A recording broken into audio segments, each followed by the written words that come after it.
Hello friend, मैं हूं अजय और आप देख रहे हैं सुपर फास्ट इंग्लिश। और आज मैं आप लोगों के लिए लेकर के आया हूं बहुत ही जबरदस्त वीडियो। और इस वीडियो में हम लोग देखने वाले हैं इंडियन सिविलाइजेशन एंड कल्चर का टोटल ऑब्जेक्टिव क्वेश्चन। जितना क्वेश्चन इससे बन सकता है उतना क्वेश्चन मैंने बनाने का प्रयास किया हुआ है।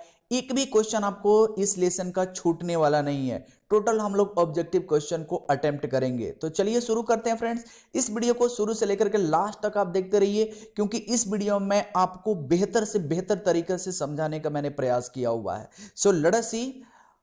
तो फ्रेंड्स देखते हैं, इसका पहला क्वेश्चन है, who wrote Indian civilisation and culture? भारतीय सभ्यता और संस्कृति किसने लिखा हुआ है? तो फ्रेंड्स ये लेसन अगर आपने पढ़ा हुआ है तो ये आपको याद होगा कि ये लेसन किसके द्वारा लिखा गया है। तो ये लेसन लिखा गया है महात्मा गांधी के द्वारा। इस चार आपके पास ऑप्शन होते हैं, लेकिन मैंने चार ऑप्शन नहीं डाला हुआ है, सिर्फ मैंने आंसर डाला हुआ है ताकि आपका दिमाग इधर उधर कंसंट्रेट ना हो। तो आपको सिर्फ आंसर पर फोकस करना है। दूसरा क्वेश्चन हम लोग देखते हैं, who used truth and non violence as the chief weapon against British rule in India?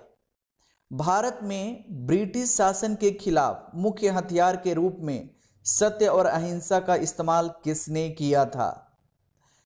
तो फ्रेंड्स चलिए देखते हैं आंसर में क्या आता है। तो महात्मा गांधी ने, आपको पता है कि महात्मा गांधी ने मुख्य हथियार के रूप में सत्य और अहिंसा का इस्तेमाल किया था। अब हम लोग देखेंगे अगला question, Who dominated Indian politics from 1915 to 1948? 1915 से लेकर 1948 तक भारतीय राजनीतिक में किसका वर्चस्व रहा था, यानी किसने योगदान दिया हुआ था? तो चलिए देखते हैं और जानते हैं इसका आंसर। तो महात्मा गांधी ने 1915 से लेकर के 1948 तक भारतीय राजनीतिक में योगदान दिया था। अगला क्वेश्चन देखते हैं, simple living and high thinking is base of, सरल जीवन और उच्च विचार का आधार है, यानी कि ये किसका आधार है? सरल जीवन और उच्च विचार किसका आधार है? तो ये है इंडियन सिविलाइजेशन का, यानी कि भारतीय सभ्यता का सरल जीवन और उच्च विचार आधार है। अगला क्वेश्चन हम लोग देखेंगे, Gandhi ji says nothing can equal the seeds sown by our dash dash. Gandhi ji कहते हैं हमारे द्वारा बोए गए बीज के बराबर कुछ नहीं हो सकता। किसके द्वारा बोए गए बीज के बराबर कुछ नहीं हो सकता? यहां पर आपको आंसर करना है, फटाफट आंसर कीजिए आप। अगर नहीं आता है तो चलिए हम लोग देखते हैं इसका आंसर क्या होगा। आवर एंसेस्टर, एंसेस्टर का मतलब होता है पूर्वज, यानी गांधी जी कहते हैं कि हमारे पूर्वजों द्वारा बोए गए बीज की बराबरी कोई नहीं कर सकता है। अगला क्वेश्चन हम लोग देखते हैं और आप लोग आंसर देने के लिए रेडी हो जाइए।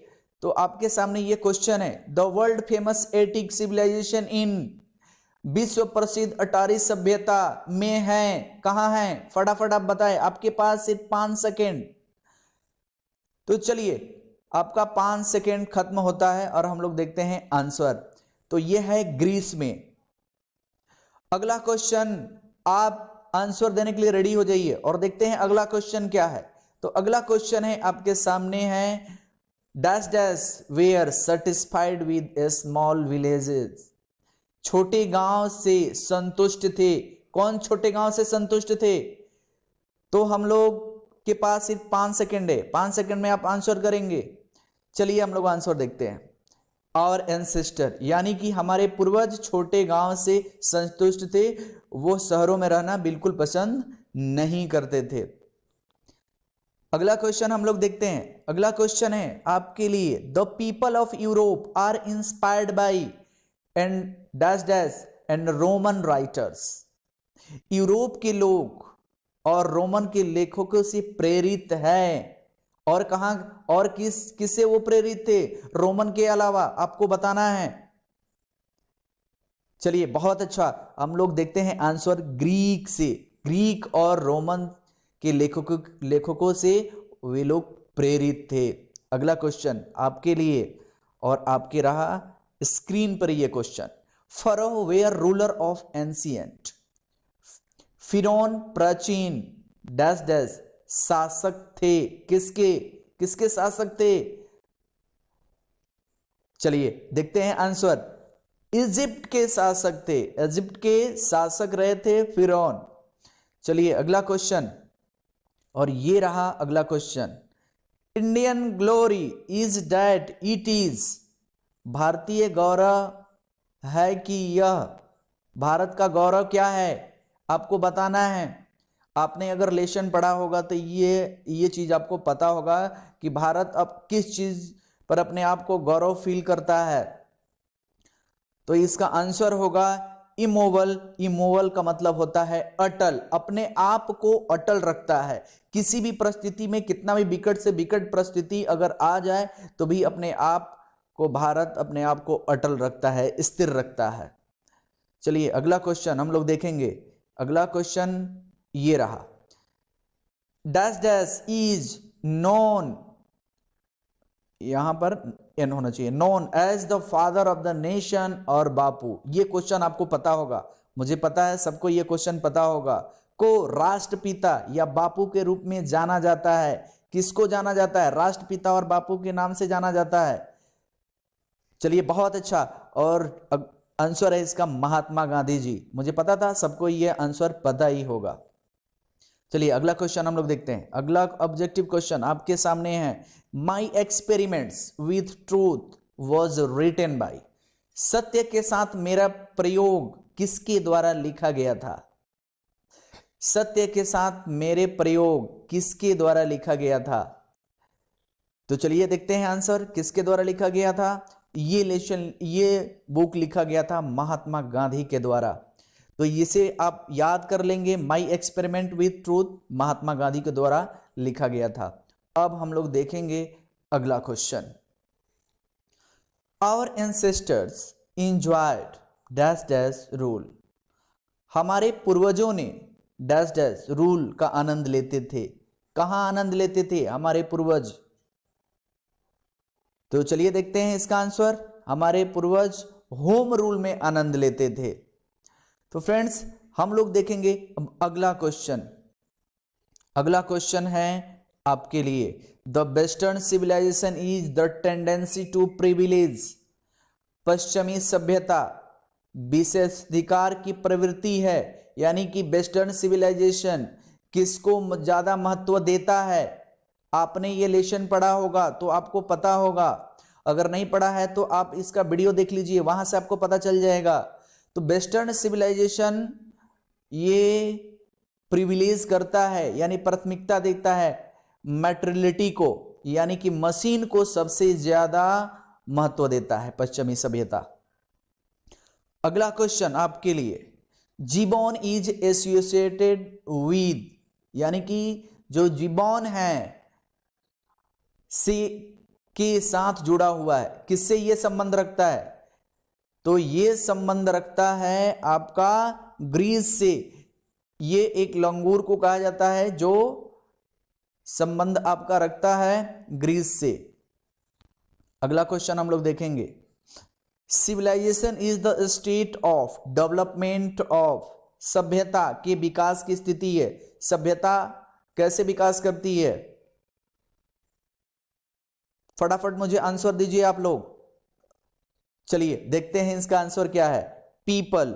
Civilisation is the state of development of people, यानी सभ्यता लोगों की विकास की स्थिति है। लोग नहीं रहेंगे सभ्यता विकास नहीं करेगा। अगला क्वेश्चन हम लोग देखते हैं। Our forefathers did not invent machinery because. हमारे पूर्वजों ने मशीनरी का आविष्कार नहीं किया क्योंकि। आप बताइए हमारे पूर्वजों ने मशीन का आविष्कार क्यों नहीं किया? अभी हम लोग पूरा मशीन का आविष्कार करके पूरा इसका एंजॉय कर रहे हैं, पूरा इसका अपने लाइफ में इंप्लीमेंट कर रहे हैं, लेकिन हमारे पूर्वजों ने क्यों नहीं किया? फटाफट आंसर दीजिए। चलिए आंसर देखते हैं। आंसर ये है दे वुड बी लेजी। उन्होंने मशीनों का आविष्कार इसलिए नहीं किया क्योंकि वे आलसी हो जाएंगे। वो अब ऐसा फील करते थे कि अगर हमने मशीनों का आविष्कार कर दिया तो हम लोग आलसी हो जाएंगे। चलिए अब देखते हैं अगला question. The mind is a restless dash dash, the more it get the more it wants. मन एक अशांत है, जितना इसे मिलता है उतना ही यह चाहता है। मन क्या है कि उसे जितना मिलता है वह चाहता है। ये बहुत अच्छी एक कोटेशन है, आपने पढ़ा होगा इस बुक में, सबसे अच्छी हेडलाइन है ये। तो आप बताइए मन एक अशांत क्या है? चलिए आंसर देखते हैं इसका। आंसर ये है मोरल बीइंग।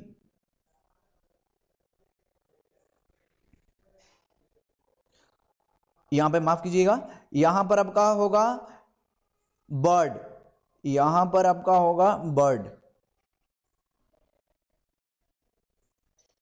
राइटिंग में प्रॉब्लम हो गया, तो यहां पर होगा आपका bird. Mind is a restless bird, the more eat get the more it wants. मन एक अशांत पक्षी है, जितना ही इसे मिलता है उतना ही यह चाहता है। चलिए अगला क्वेश्चन हम लोग देखते हैं।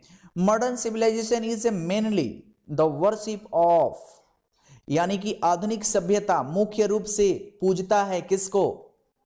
अभी कुछ देर पहले मैंने आपको डिस्कस किया था, तो अगर आपको याद होगा थोड़ा बहुत अगर आप दिमाग लगाएंगे तो इसका आंसर आप दे सकते हैं। Modern civilisation is mainly the worship of. चलिए देखते हैं आंसर। तो वो पूजा करता है मटेरियल का, मशीनों को पूजता है आधुनिक सभ्यता। चलिए अगला क्वेश्चन हम लोग देखते हैं। गांधी जी वेंट चंपारण इन, गांधी जी चंपारण गए थे कब? आपको सन बताना है। अब चलिए देखते हैं कौन बता पाता है। तो चलिए देखते हैं आंसर। आंसर है 1917 में। गांधी जी वेंट चंपारण इन 1917। अगला क्वेश्चन हम लोग देखते हैं कि अगला क्वेश्चन क्या है। When was born Mahatma Gandhi ji, Mahatma Gandhi ji का जन्म कब हुआ था? ये अधिकतर लोगों को पता होगा कि महात्मा गांधी जी का जन्म कब हुआ था। अगर आपको पता है तो फटाफट आप बताइए। चलिए देखते हैं आंसर। तो महात्मा गांधी जी का जन्म हुआ था 1869 में, 1869 ईस्वी में महात्मा गांधी का जन्म हुआ था। अगला क्वेश्चन है आपके लिए। Wealth and luxuries do not make a dash dash happy, यानी धन और विलासिता डैश डैश खुशहाल नहीं करता है। किसको खुशहाल नहीं करता है? तो वो खुशहाल करता है मैन को, यानी कि उसको खुश रखने के लिए अंदर से उसकी पावर, सहनशीलता होना चाहिए। धन जिसके पास है वो भी ज्यादा खुश नहीं रह सकता, और ज्यादा भोग विलास करता है वो भी ज्यादा खुश नहीं रह सकता। तो ये इंसान को ज्यादा खुश नहीं कर सकता है। अगला हम लोग देखते हैं क्वेश्चन। अगला है which civilisation can not be beaten in the world, दुनिया में किस सभ्यता को नहीं मिटाया जा सकता है? एक बार और क्वेश्चन, दुनिया में किस सभ्यता को नहीं मिटाया जा सकता है? तो इसका सही आंसर है इंडियन, यानी कि भारतीय सभ्यता को इस दुनिया से नहीं मिटाया जा सकता है। लेकिन अब धीरे धीरे हम लोग वेस्टर्न सिविलाइजेशन को, वेस्टर्न कल्चर को हम लोग धीरे धीरे एडप्ट कर रहे हैं, लेकिन अभी भी हम लोग भारतीय सभ्यता में हैं। चलिए तो अगला क्वेश्चन है आपके लिए।